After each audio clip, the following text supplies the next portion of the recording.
Hey guys, this is my first ever recording, so be a little gentle with me if you could. Now, unfortunately for technical difficulties, I don't have any actual gameplay footage I can show, so it'll just be my opinion on everything as usually as reviews are. Hopefully in the future I can get some gameplay footage going, but I usually play games on my computer, my laptop, and my laptop has a very bad microphone, and the USB ports do not allow me to access it. There's some just technical difficulties. So I'll just go over the units I'm reviewing today. The first one being Kimono Fina, or Kimono Fina as Reddit calls it. Let's take a look. So, some of my perspective on all three of these units, what I feel, if they're good or not. I'll be going over their pros and cons and such, but this is not going to be like a meme word review where I'm not a mathematician. I don't know about damage calculations or things like of that nature. So if you're looking for those kind of reviews, you might have to look elsewhere. This is a whale's perspective. This is someone who will take a look at a unit if it's good enough to pull or not. I want to tell you guys if it's good enough to use your resources on or use your UOCs. Mic off. Mic So on. let's take a look at Kaido Fina first. Trust Mastery, 145 magic. I think this is the best in the game. Doesn't say it's two-handed, but I believe it is. I believe it's two-handed. 145 magic is actually insane. The attack doesn't matter. I think this is better than the other previous bow in the game, the Elf's bow. Super Trust Master, I personally don't feel it's worth going for it. I think it's just worth, if you have two of her, if you get it pulled two of her, I think you're more happy. If you get four, I mean, you're insane luck, but I don't think this is insanely worth going for because, yes, these are good resistances, but I personally don't feel like this is something like you'd be happy to get this down the road, like just from free pulls or dailies or something that you somehow get like two more for or something, then like you're set.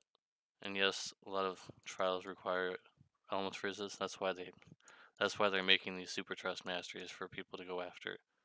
I personally am not gonna be going for this, and just hope down the line I just get it. Let's take a look at her stats. I mean, 219 magic is pretty decent. The HP is pretty damn good for a mage. This is really high HP, I believe.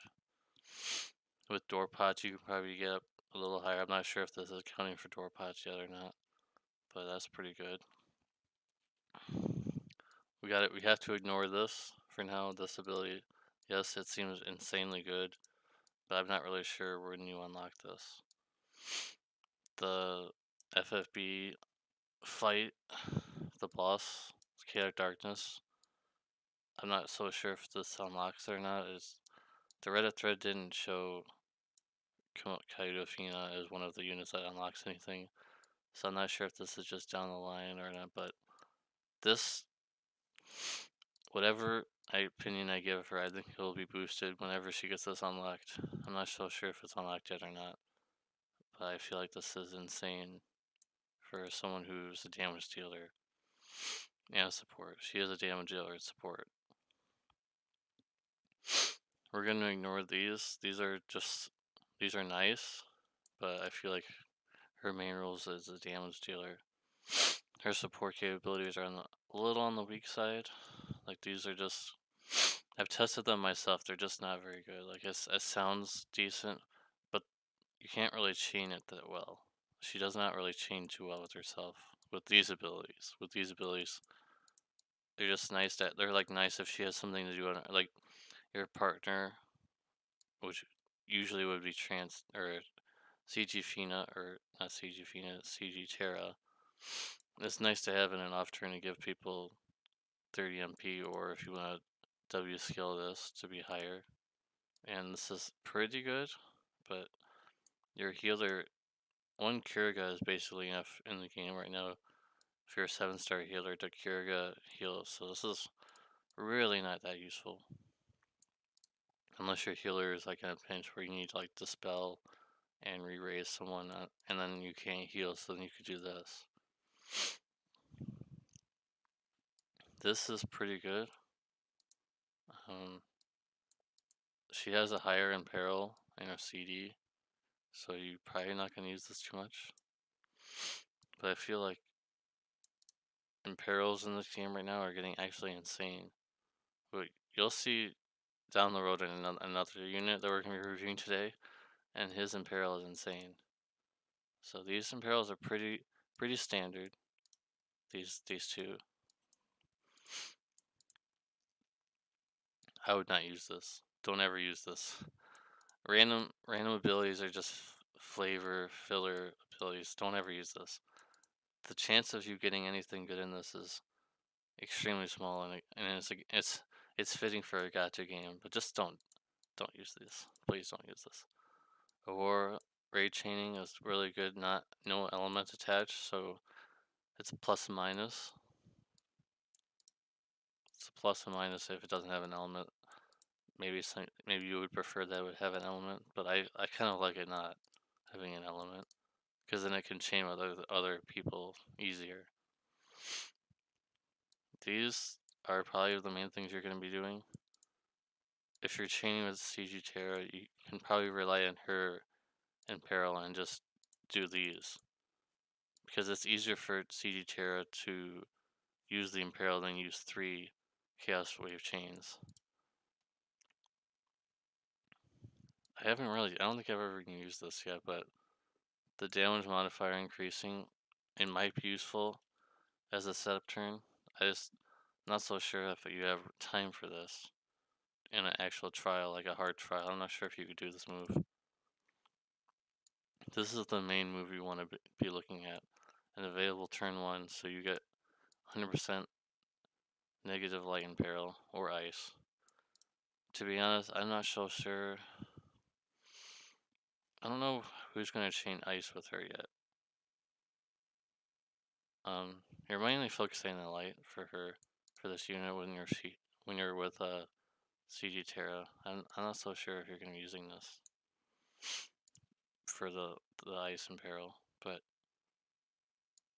she does get a lot of crazy things, like being able to quadcast with CG Terra. It's actually insane. It's just, unfortunately, I don't think she gets quadcasting first turn. I'm pretty sure she does not. So unfortunately, you're gonna have to waste a turn. And hopefully you can do the same thing for CG Terra, and then you both can just chain things down. That's crazy. This is also pretty crazy, but I feel like you're not really using. You probably use this in a desperate off turn, or you don't have your base MP battery is busy or something. I don't know. It's pretty crazy though. The break resistance. Too bad if this was AoE break resistance, that'd be pretty insane. But it's a little selfish of a move, and also it doesn't. If any of these things did AoE, she would be a lot better of a support. She's kind of, this one's really selfish. This one has Ignore Spirit, which makes it's gonna hit pretty hard. And it looks like it does multiple hits, like for dual wielding purposes, I'm assuming. Like, I've seen a lot of dual wielding abilities have this move. So it's gonna hit a few times. Even though it says one hit, it's gonna hit a few times. And I'm assuming this just unlocks a super strong move or something. What is this?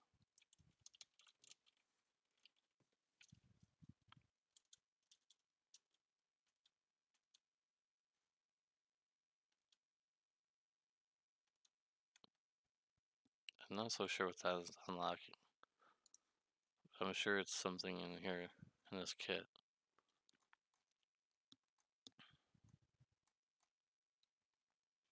Moving on to passives. This is one of the best passives, I believe, on a mage. You get 2 LB fill per turn. You get some damage modifiers at level. At this, oh, this is the. Wow. That's why it's so good. You need to unlock it in some way.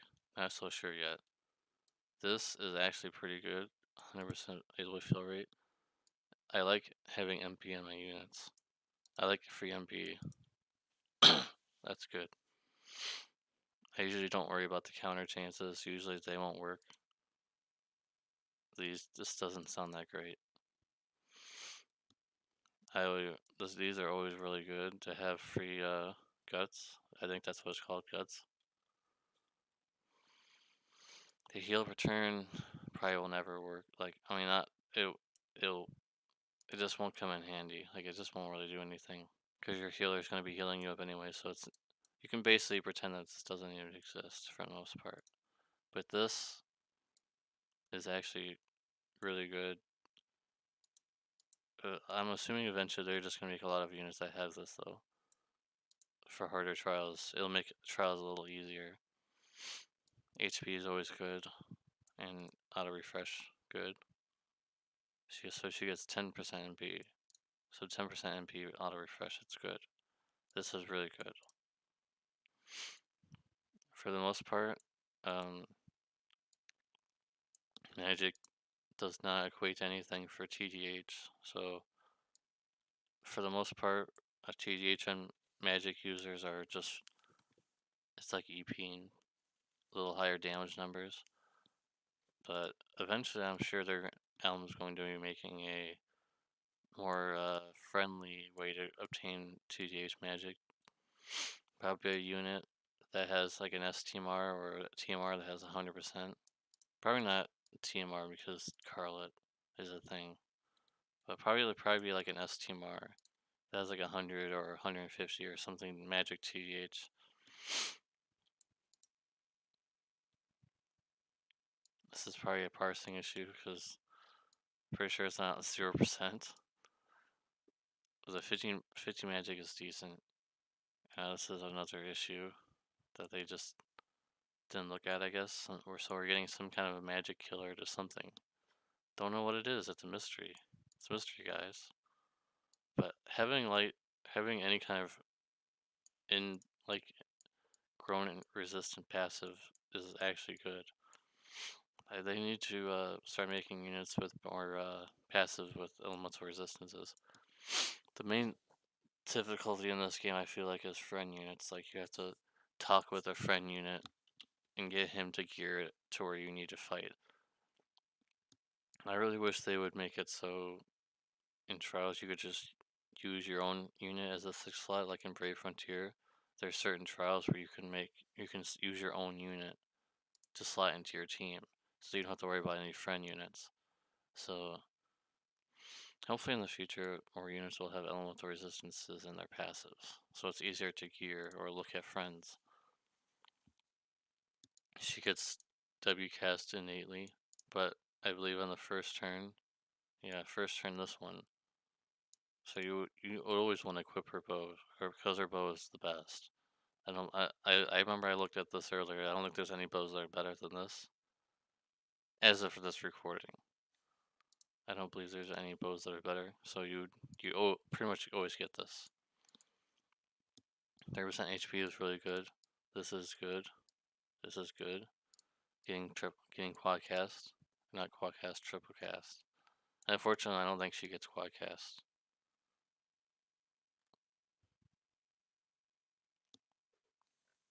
No, she does, but yes, she does get quad cast, but she doesn't. I don't think she earns it any other ways.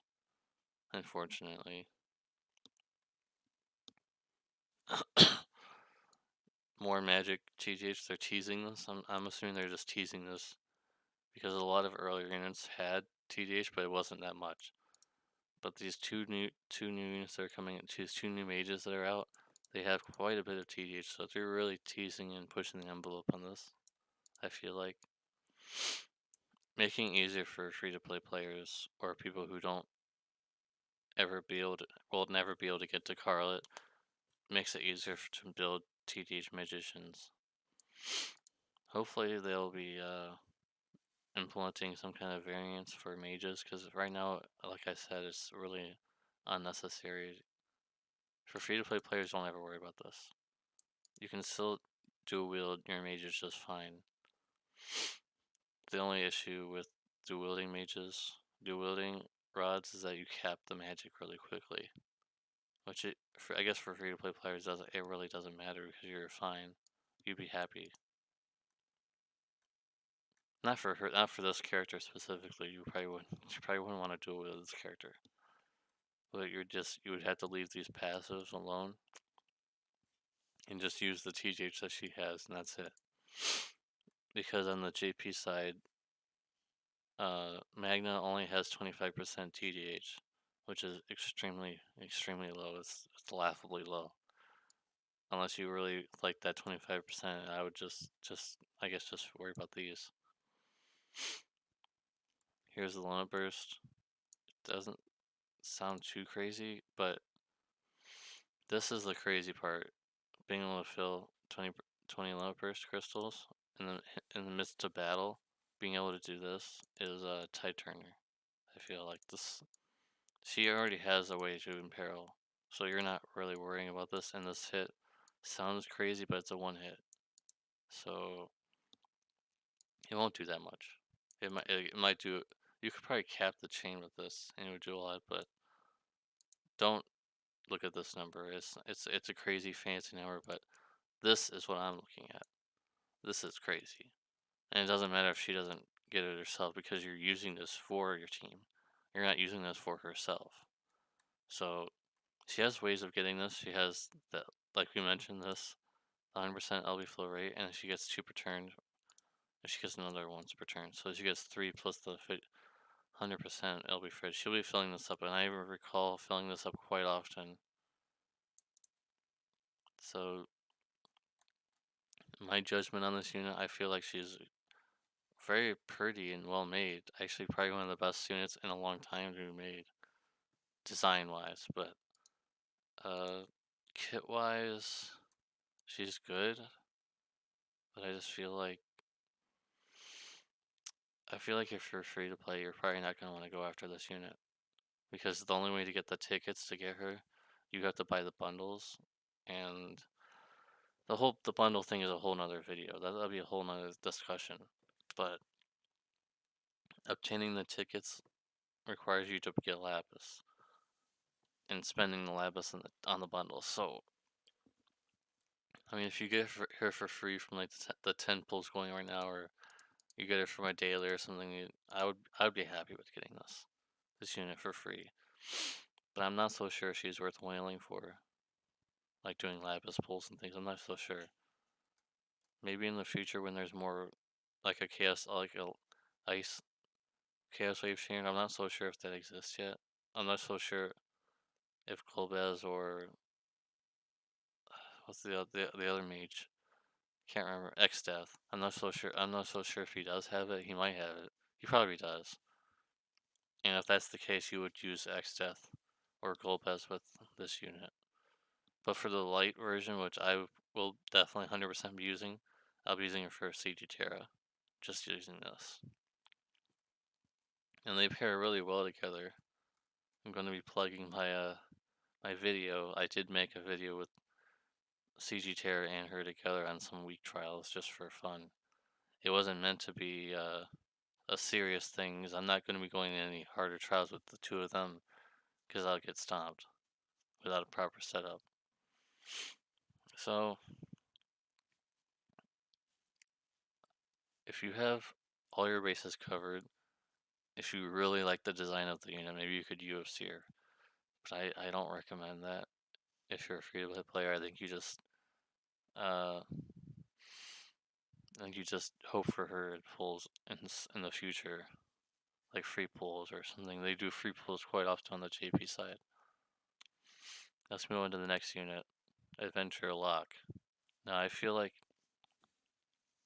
a lot of people are overlooking him, and a lot of people are salty because of this STMR here, and I get it. It's really insane to start creeping towards that magic evasion, but I feel like there's ways around this in Arena, especially because they can't. I'm not so sure you can build 100%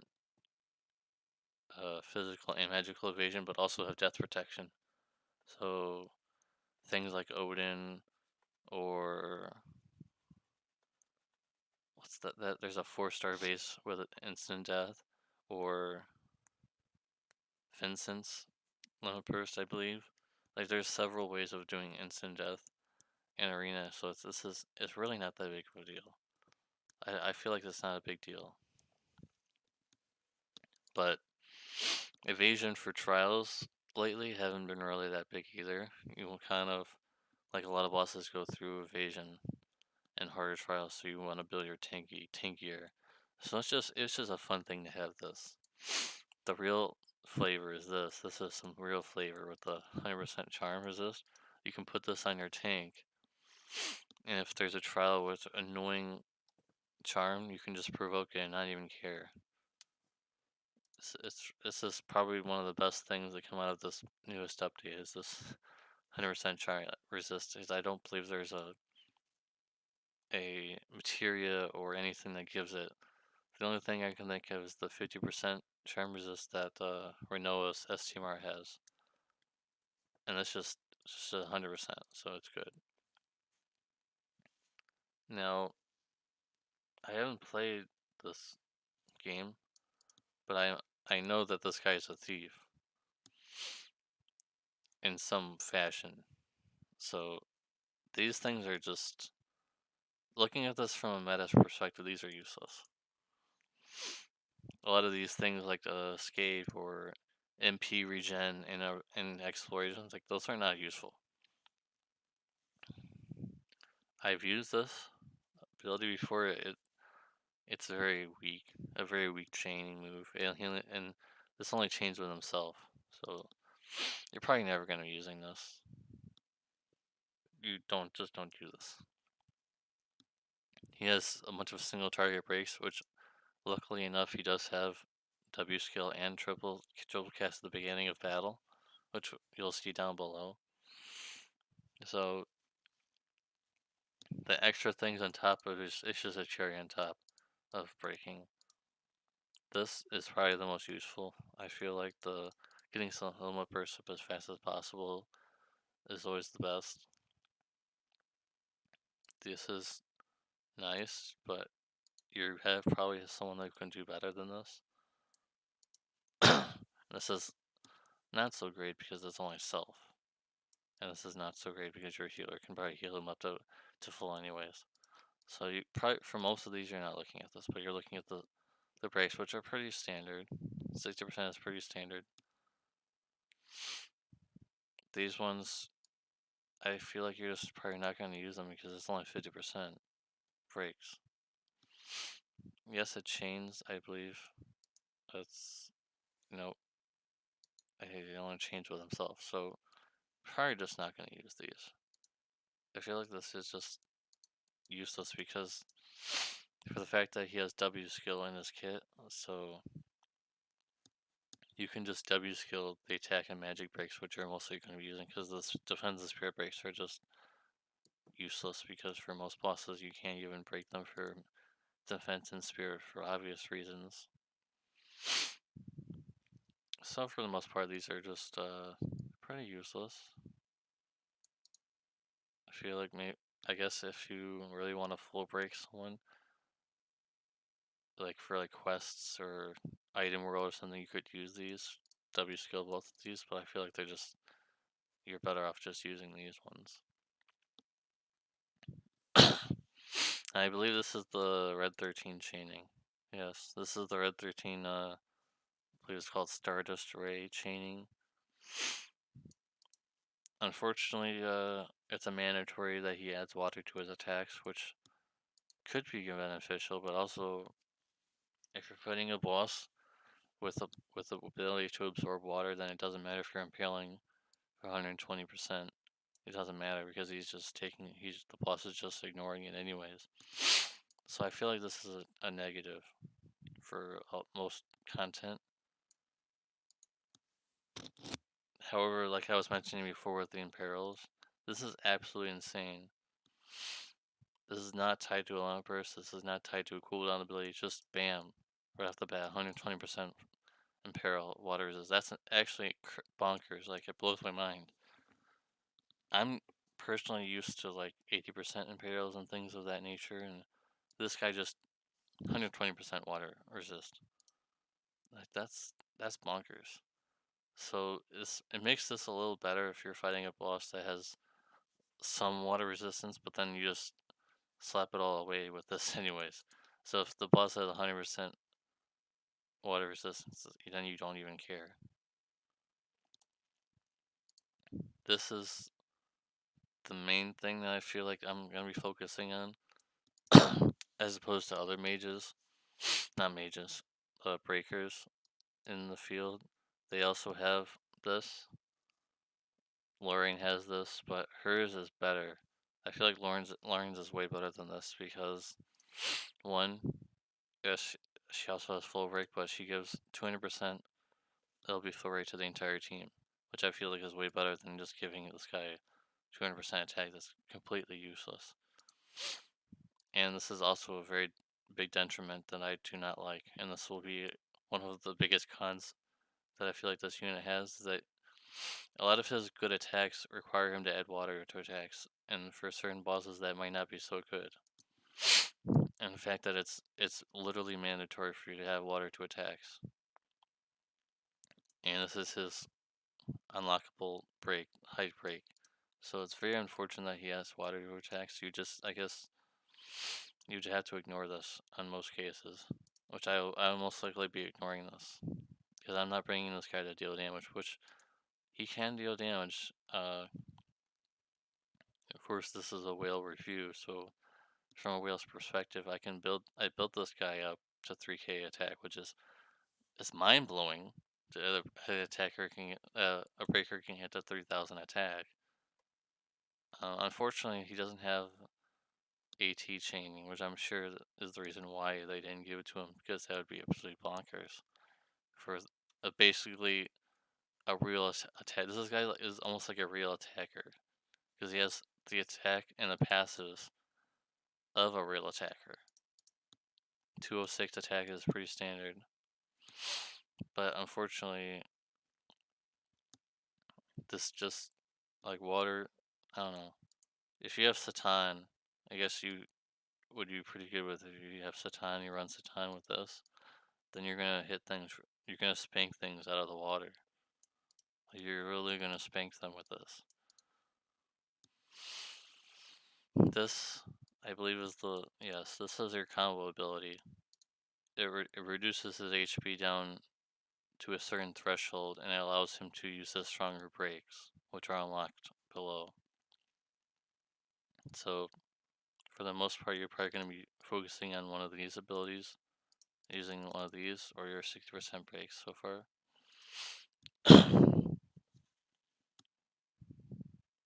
Unfortunately, this is also not AoE, but getting his own burst up quickly is always a good thing. I'm assuming this is triple cast. Probably is triple cast. And I love this. I love seeing this on a breaker. Getting 100% elbow fill rate. So getting that 74 or higher percent full break is always a really good thing to have. Always good to have HP on your unit. This is good, but it will probably never come up like this because your provoker is going to be provoking, and if your provoker is not provoking, then you probably already lost the fight. So this is just something cute. This is another cute ability that doesn't really matter for meta perspective. But if you're bringing this guy for other purposes like story events, then this is cool. This is just some more stats again with this though, like I've mentioned already, this is just I feel like this is just useless because your healer is gonna be healing up just fine, and maybe in an off turn, but it won't come up. Your healer won't, or your unit's not gonna get fully healed with this, so it's just like it's not gonna make or break the fight. If you you could just pretend this didn't even exist and you'd be just fine. Another counter ability, but I feel like this one's better because this giving yourself LB full rate. You can basically just say this is 30% defense because for the most part, you're in very hard trials. You're gonna be 100% immune to all things, all ailments, anyways. So this is just a nice Kickstarter, but basically 30% defense, which is good. He does get the 200% dual wielding bonus, which is really nice, and a bunch of other nice passives. He does get W skill, so you can use your single target breaks, which is very nice. He gets a lot of true dual wield, which I'm assuming this is true dual wield. He gets a lot of true dual wield in his kit, which is absolutely insane, which basically catapults him into being able to get 3,000 attack. What I want to focus on is this. I'm pretty sure this is insane. I'm not going crazy. I believe this is insane. 100%, 150% Esper stats is mind blowing. Like, that's actually crazy that this guy gets. I think this is the main reason why he's allowed to get this much stats. Is this. So you put this guy with a really good Esper, and he gets like crazy stats. I love this. This is probably my favorite ability that he has. Not ability, passive. Probably one of my favorite things about this guy is like it's like insane stats. You get some damage modifiers, but you're really not caring about this. This is what you're caring about. This is what you're caring about right here. This only works though if he's under a certain threshold of HP. So that's why you would use this. It damages him to getting a certain threshold. So then you get an 84% full break, which is absolutely crazy. This is his universe without it though, which is standard. This is 74% is this a standard. Move 100% water resist, but you have 120 on demand already, so you're not looking to abuse this. So I feel like he's another really good breaker, another meta breaker. I feel like he's not really changing the landscape, so to speak, like Orin did. If he had better chaining moves, this guy would be absolutely insane, and I would 100% say UOC this guy if he had like AT chaining or AR chaining or something. But unfortunately, he's stuck with some mediocre chaining with very high attack, so it's like his ankle is being locked and he can't move. But he's very buff, but he can't move, which is very unfortunate. I wish he had better chaining moves. I would say this guy, if you don't have a breaker, if you have 0 breakers, then obviously you can probably go for this guy on the current banner. Because it's King Mog and you might get him anyways. But I feel like he's being locked down from just having to add water, which might not be the best. And also that he has a very mediocre chaining family. Stardust Raid chaining family, the Red 13 chaining family is it's terrible. It's probably one of the worst chaining families in the game. And maybe someone probably can dispute that. There's some definite worse chaining families, but I feel like this one of the worst, and it's very unfortunate. So, in my reviews, I'm not giving any arbitrary numeral values to these units. I'm gonna tell you if they're UFCable or not, and that's just how I feel as a whale. I don't feel like this guy is UFCable. The only thing I would say is if you don't have a breaker, like I mentioned. If you don't have a breaker, maybe you could UFC this guy, but if you're going to be UFCing a breaker, I would just go for Fid instead. If you have a chance of UFCing a unit for breaker purposes, I would just go for Fina and Lid, because I feel like they made her way too insane as a breaker. This guy doesn't. I don't think this guy even competes with the utility and breaking ability that she has compared to this guy. So that's how I feel about this guy. And then what everybody's probably been waiting for, and what I've been hyped for a very long time since he was announced, is CG Terra. She's basically the first magic user, I believe, that has stacking damage in her kit. So basically, I use 52 MP ability, the Blade Slave, where it caps the chain at the end, is what she does with her abilities. This is quite good for F2, like free to play players. This is a really good TMR to have for her for dueling purposes. And I will say at the beginning of this review that she is very free to play friendly, because she has so many insane passives. So many insane magic passes that you can. I put a bunch of like basically free or event equipment on her, and she kept for her two-wheel build like almost instantly. So it's insane value for a free to play player who doesn't have very much stuff. This is basically only useful for her, or for like a hybrid damage unit like Fravia maybe would love this, or like Kurasame or something. Kurasame is a useless unit in this point in the game. 10% in the cost is just a nice little cherry on top. But for the most part, this isn't useful for her. But for the STMR change, you could equip this and equip Kurasame's STMR like I have on my Terra, and you can get to nearly 3,000. I'm getting trolled right now in Item World, and I'm literally at 2,999, and it makes me annoyed. It's really annoying. Now for her kit, she does get dual cast, which is, you'll see down below, it's actually pretty crazy that she gets dual cast. This is something that you probably won't be using. Your buffer, like CG Nicole, his limit burst gets rid of debuffs, all debuffs, so I feel like this is almost unnecessary.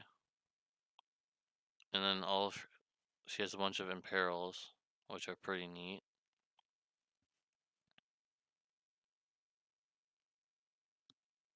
This is in reverse, so the more turns it goes, the higher the imperil gets, which another 120% imperil. It takes a while, but 120% wind and fire and light imperil is actually crazy. This is actually probably worth considering.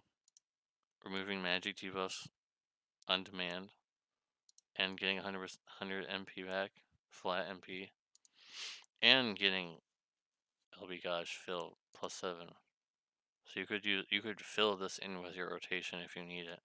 With this especially, because you don't want your mage being magic broken. This is very useful in most hard trials, and the fill summon gods is just a nice cute little thing, but this is nice to have. Unfortunately, it's only for the three most common elements. If this was like light, dark, and wind or something, it would probably be even better. But for the most cases, event equipment and free-to-play equipment you don't really need to use this. It's just something, a bonus. This is a non-elemental chaining ability, which is nice if you need it. Now this is what we want to be looking at here. This is insane. She caps her chains. So it's actually pretty crazy because it also stacks. So your damage will be increasing like Axstar can, but hers can cap, and it's an AoE cap. It's actually crazy. Like this is actually breaking the game right now. These abilities are breaking the game, seriously. It's actually crazy. And the fact that she has 3 different elements to choose from, so like say oh, this boss is immune or absorbing fire, who cares? I'm just gonna switch to wind. Or the vice versa. And these three elements are so varied in the spectrum that for most bosses it doesn't matter if they're immune to something, that you can switch to something else and be just fine. This ability is comparable to Ellie's, where Ellie has a 100% in peril for all the units that she uses. So this is pretty comparable. I mean, this is not game breaking by any means. This is just something pretty standard, pretty good. I haven't used this yet, but I feel like it's pretty good because of the ignore spirit. She does get quad cast, so it's just another way to get quad cast. These don't really matter. These probably will never matter. This probably doesn't matter either. But it's nice for your mages not to be confused. Very nice free-to-play option. Dual wielding mages. Then you don't have to equip dual wield onto her. I love this. Like I mentioned before, having more innate resistances and having MP on your mage is also quite good. Can't feel like this is it's just never gonna be useful for this one, because if your mage is getting hit in some way, then your party team is probably dead, and she's gonna be next to die regardless if she has 30% dodge ability anyways.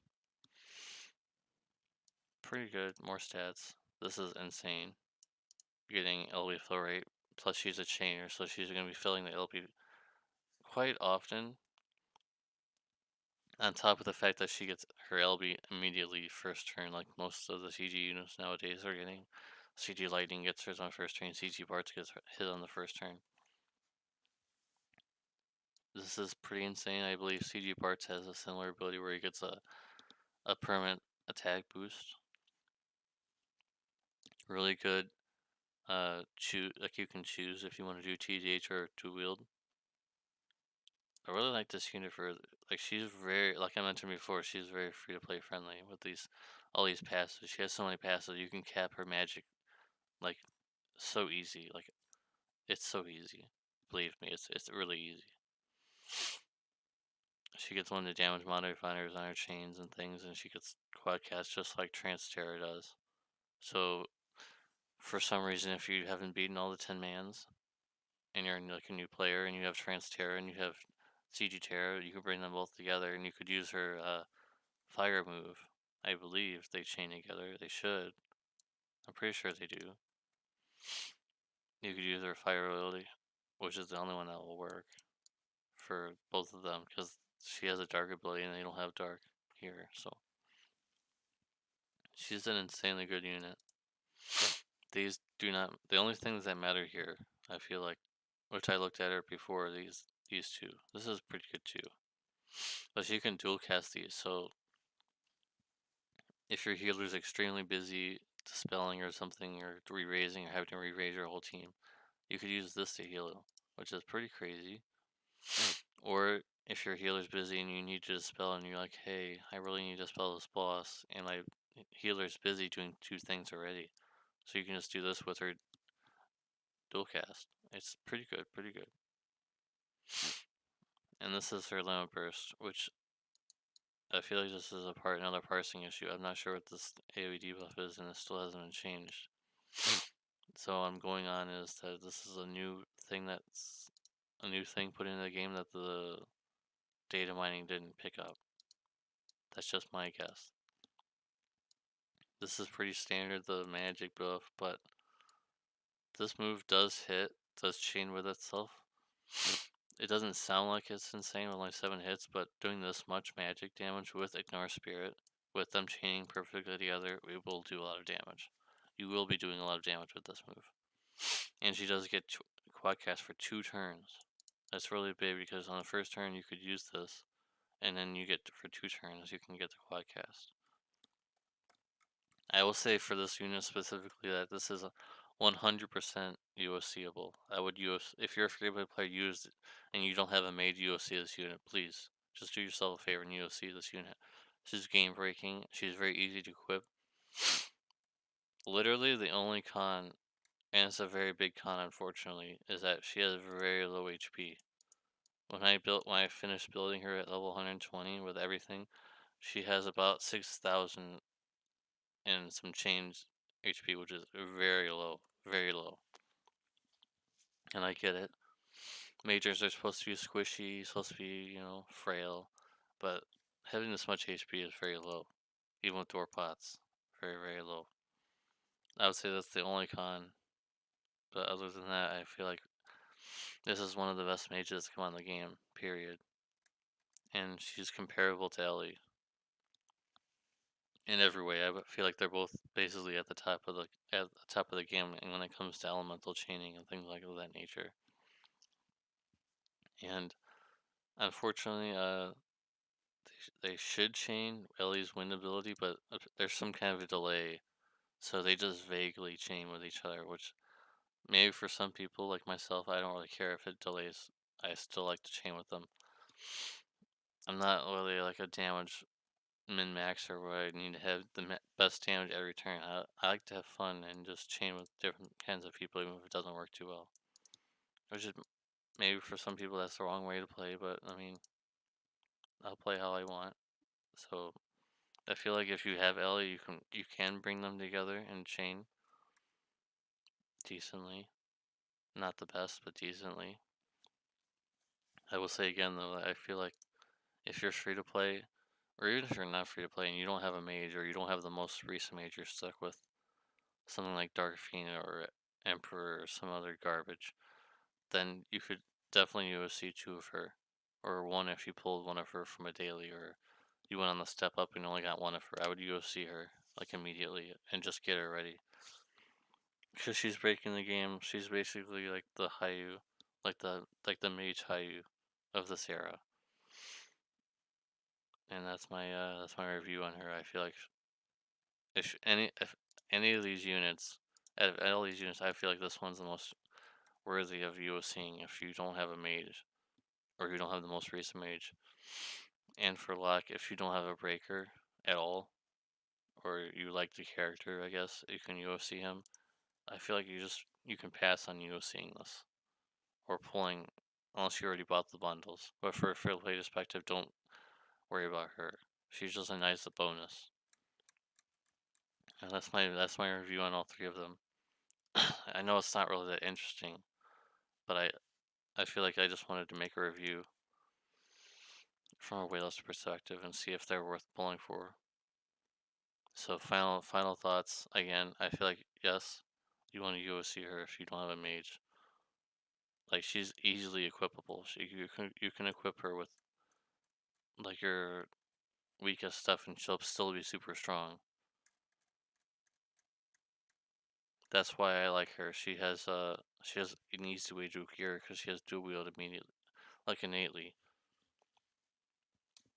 And that's all I think I have to say about that. So if you stuck this far in the video, which I applaud you if you stuck this far. I appreciate you watching.